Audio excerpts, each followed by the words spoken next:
Bonjour Jean-Paul Bedbez. Bonjour. Europe puissance, mot tabou? Mot tabou de moins en moins, maintenant, heureusement.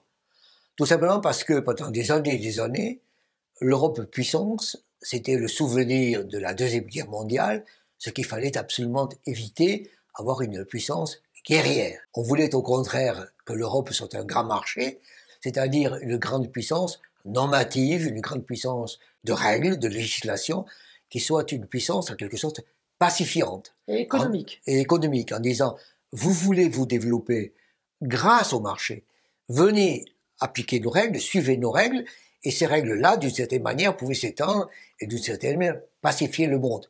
En quelque sorte, l'idée du grand marché, c'est que c'était un grand marché qui se mondialiserait et qui, en quelque sorte, grâce à cette puissance de normes, de régulation, arriverait à pacifier et réguler le monde.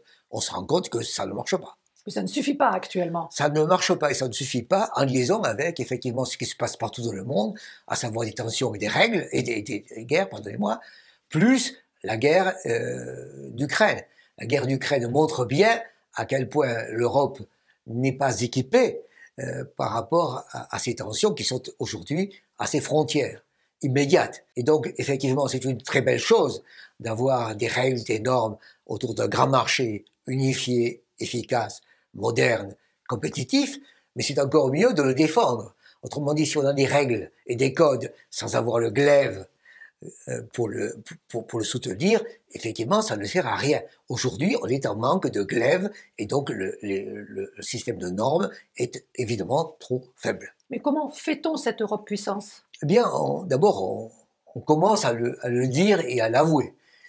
Ça a quelques mois. Quand le président Macron, il y a 4 ans, avait parlé de l'Europe puissance, on avait dit c'est insupportable.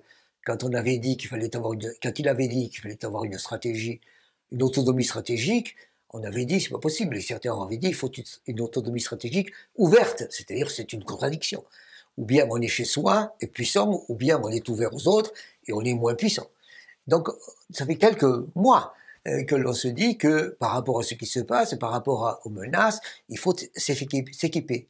Il y a quelques jours, à Versailles, il y a eu une discussion sur une façon de s'organiser et d'avoir une armée plus efficace. Mais on voit à quel point tout ceci est balbutiant. En fait, on se reposait surtout sur l'OTAN et on ne prenait pas de moyens militaires en Europe. Absolument, sans trop le dire. Hein. Oui. On voulait avoir une Europe puissance normative, et l'OTAN comme étant une puissance militaire. Avec les USA. Avec les USA, qui est une sorte, sans le dire, hein, de ligne Maginot internationale. Donc on était très bon en commerce et très protégé par les États-Unis. Et ceci, aujourd'hui, ne marche pas. On le voit bien. Pour 2 raisons, effectivement. La première, c'est que, effectivement, les ennemis sont plus proches que jamais, et que 2, les Américains, les États-Unis sont plus loin que jamais. Et donc on voit bien qu'il faut qu'on s'occupe de nous, et qu'il ne peut pas y avoir une puissance qui soit une puissance normative, si elle n'est pas en même temps une puissance militaire.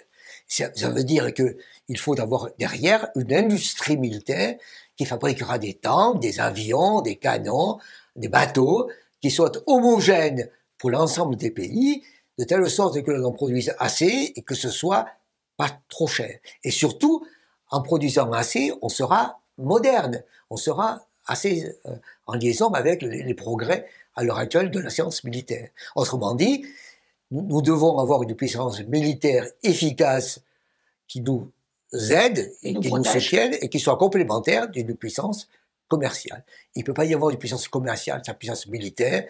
Aujourd'hui, on voit bien la leçon que nous recevons. Sinon, nous aurons tout perdu. Sinon, nous aurons tout perdu. Merci Jean-Paul Bedbez. Je vous invite à vous abonner, je vous invite à liker, je vous invite à en parler, je vous invite à faire des commentaires. Donc, je vous invite, merci.